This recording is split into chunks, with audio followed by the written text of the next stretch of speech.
Саған керек болмаған құлшылық Құдайға керек емес, осыны ұмытпаңыздар. Сіз намазға келе жатқан кезде ойлаңыз, бұл намаз маған, Құдайдың маған берген шарапаты. Мен осы намазға қазір мен Құдайдың құзырына өтем. Менің үстім таза ма? Мен ең жақсы көйлегімді кидім ба? Тойға сен анау қолтығы терлеп сасып кеткен көйлек кимейсің. Айтасың, киімдер жуып қой, ертең тойға барам дейсің ба?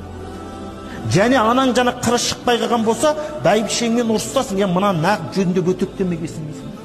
Абу Ханифа рахимахулла дәрет алған киіммен намаз оқымаған. Өйткені дәрет алып атқанда анау дәреттен шыққан су тамшылаған болуы мүмкін дейді. Ал ол сенің дәретінен ағып шыққан хадиске қарайтын болсақ, сол дәреттің соңғы тамшысымен сенің бойында күнә ағып шығады. А сол күнәға айласқан су сенің киіміңе. Мен онымен қалай намаз оқимын? Онымен намаз оқу макрух деп қараған.